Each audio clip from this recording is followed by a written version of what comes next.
Morning, good afternoon, good evening, good night, depending on where you are in the world. This is an Ohio nuclear processing plant in Ohio.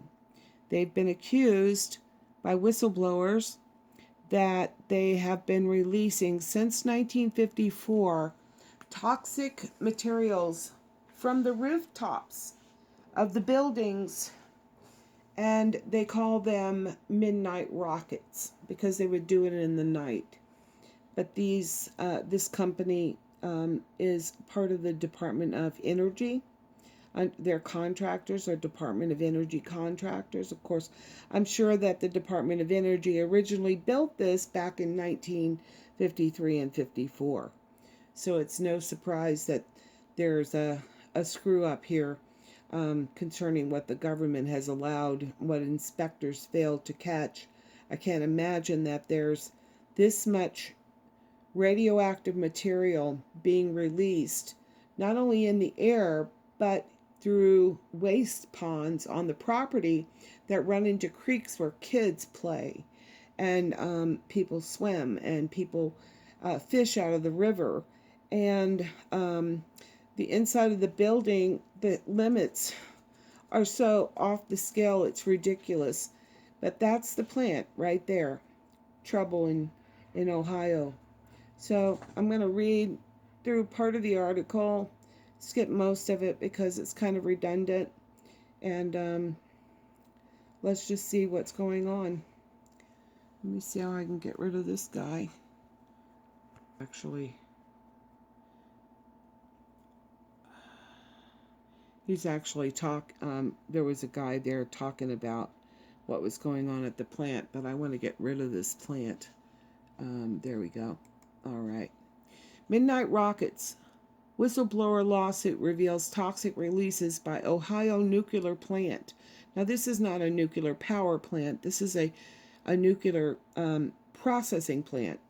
It actually processes spent nuclear rods and was created during the Cold War to create nuclear bombs, the plutonium for nuclear bombs. According to the suit, the Portsmouth gaseous diffusion plant would regularly and purposefully vent raw Fu6 uranium hexafluoride, transuranics, heavy metals, and other toxic chemicals into the atmosphere.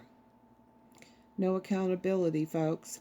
A whistleblower lawsuit filed by former workers at an Ohio nuclear plant has revealed new details about disturbing practices during the plaintiff's tenures at the Portsmouth gaseous diffusion plant, PORTS, including the alarming process dubbed the midnight rockets of releasing toxic chemicals into the atmosphere. And we've already discovered what they're shooting out.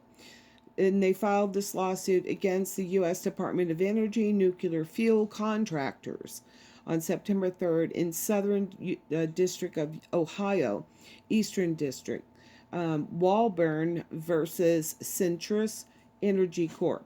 Alleges criminal conduct, gross negligence, poisoning of nuclear workers, and contamination of Ohio communities in Pike, Scioto, and neighboring counties with radioactive isotopes, causing cancer clusters, injuries, sickness, and death, as well as loss of property values.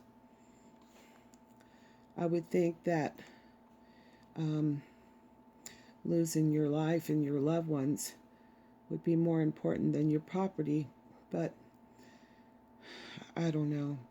After the plant was fully brought online in 1956, Ports quickly became the single largest electricity consumer in history. Ports required massive amounts of electricity in order to process uranium for nuclear bombs through the Cold War. Then later on, for nuclear power plants. According to the plaintiffs, the amount of government-approved nuclear and chemical waste discharged by the site to the air, water, and soil through intentional releases from 1954 up until the present day was shocking. And it said their tenure. So tenures are usually 10 years. I can't imagine that knowing this information that they would have continued to work there for more than 5 minutes. According to a report from Lawrence Livermore Laboratory, the plant was contaminated with various radioactive materials, including uranium isotopes, neptunium, and plutonium, and toxic substances including arsenic, beryllium, and chromium have been detected. One uranium isotope, uranium 234, is abundant in the port's plant and is approximately 10,000 times more radioactive than the plant's profit generating isotope, uranium 235, used in nuclear reactor fuel. 10 times more radioactive. In a meeting held by the Department of Energy, DOE, at the Comfort Inn in Piketon, Ohio, referred to by local whistleblowers and activists as the Comfort Inn hearing. Former Assistant Secretary of Energy David Michaels admitted, "It is my understanding that the Department of Energy has known since 1953 and 1954 that there was plutonium contamination. Not just plutonium, but neptunium and transuranic contamination in the reactor feed that came from and was transferred from Patakosh." When the whistleblowers, now plaintiffs Jeffrey Walburn and Charles Chick Lawson, worked there, the port's plant received shipments which were labeled as either low-enriched uranium or natural uranium, both of which were allegedly contaminated with unnatural and highly toxic radioactive isotopes such as plutonium and neptunium. As little as 1/1,000,000th of a gram of plutonium is enough to cause fatalities when ingested or inhaled.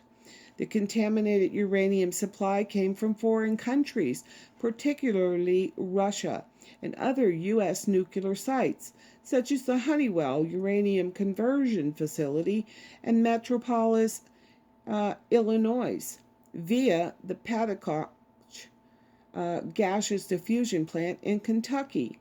Now, why are we getting uranium from Russia? This is a side note. You know how I do this. We recently had this Hillary Clinton Uranium One deal where we sold 20% of our raw uranium mining resources or land to Russia. Now, Russia could not export it. That was the law. But they got around that. They just simply had truckers ship it out to Canada and transported it to Russia from there. So thanks a lot, Hillary Clinton. America really appreciates your traitorous actions. Okay, enough of that. So anyway, so we have uranium coming from Russia, but we've sold Russia uranium. Okay, the port's plant was built to enrich uranium. It was not built to process plutonium, neptunium, fusion products, etc., which were byproducts of recycled uranium from nuclear reactors. However, the suit alleges contact with plutonium-laced shipments has occurred since the very beginning of port's operations. The discharges and releases occurred in sync with these shipments, according to the suit. These frequent releases were always done at night and thus acquired the name midnight rockets. These releases carried highly radioactive materials wherever the winds would take them. Security personnel were required to be up on the roof when these unannounced intentional releases were performed, and they would be covered in the escaping material without any kind of protective gear. An internal investigation report from the DOE Office of Oversight, Environmental Safety and Health acknowledged certain risk of airborne hazards. Well, that's nice that they acknowledge it, since everybody from kindergarten up knows that how poisonous radioactive material is. Due to monetary and strategic value of uranium, a wide variety of liquid and solid waste containing uranium were processed through a solvent extraction recovery process in X705. These operations concentrated radioactive materials, including titanium and transuranic compounds, and posed airborne hazards from both concentrated liquids and oxide powder. The uranium oxides U308 produced from the calciner at the end of the recovery process provided potential exposure to insoluble uranium and transuranics. Transuranics were a special problem in 1965, 66, 1975, 76, when recycled foreign reactor feed in the form of UNH was converted to oxide in the calciner. Raffinate waste was initially charged to an on-site ditch leading to the Scioto River.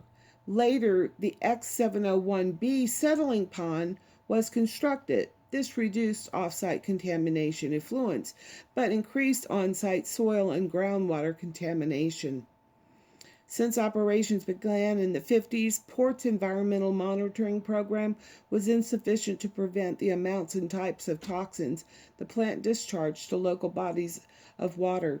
In the 70s, Ports installed new wastewater treatment systems in order to reduce the levels of radioactive materials released to local waterways. However, even with this new system in place, large quantities of toxins and radioactive materials still leaked out, contaminating the surrounding environment.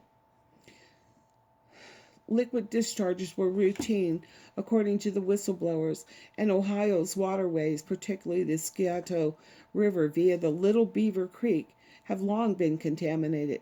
People who live near the plant say they had no idea all this was going on. The Dayton Daily News reported in 2006 children swam in those creeks and churches held baptism in the Big Run Creek. That same creek runs past two unlined landfills and near a polluted groundwater plume as it passes through the plant grounds on its way to the Scioto River. In June 2020, the Environmental Protection Agency amended and increased the maximum allowable liquid discharges from the port's West Ditch and other runoff streams to over 10 million gallons per day. According to whistleblowers, midnight rocket airborne releases became common practice at the plant. The midnight rockets were launched when operators needed to get rid of material fast. They would start an intentional atmospheric release by opening the vents, then pause, wait for certain indicators to lower, then the port's workers would open the valve all the way again. The whistleblowers claim that a pungent cloud of radioactive debris was apparent. Exactly how many times midnight rockets occurred is unknown, as they were considered inappropriate releases and were not documented. Plaintiff Chick Lawson, the former Occupational Safety and Health Administration certified investigator for the site, said in an interview, "We had thousands of seals that were leaking in these process buildings. This was happening throughout the entire plant site." Lawson claims that plant managers allowed further airborne releases by running 80-foot tall exhaust fans which ran up the sides of the buildings round the clock, because the compressor seals were leaking, and these seals could cause the interior of the building to become extremely hazardous with radioactive substances and hydrogen fluoride gas. The seals were failing faster than they could be repaired, so management would allow the continuous venting of uranium hexafluoride and plutonium-containing transuranics to the environment. Lawson also pointed to a report that he called the Tiger Team Report, which was one of many critical evidentiary exhibits in the civil RICO lawsuit against plant contractors and managers. On page 10 of the Tiger team report, Lawson exclaims, "The operators were wiring around the seal alarms because if those alarms go off, we have to leave the building. Because it's going to slow down production, what did they just wire around the alarms? So much for safety." The operator of the port's plant during the alleged Midnight Rockets time period was Goodyear Atomic, now defunct. Former Goodyear Atomic personnel could not be reached for comment, and a spokesman for Goodyear Atomic's successor at ports, Lockheed Martin, stated, "It is our policy not to comment on pending litigation." There you have it, folks, how they're taking care of our environment. It's just so fantastic. We should all be jumping up and down in our radioactive suits. I apologize for my attitude, but this kind of stuff just really irks me, especially when it's killing people and they know it. They know it. It's intentional. This is murder. This is not an accident. This is not a bad practice. It is absolutely murder. Thanks for tuning in, and as always, I love you.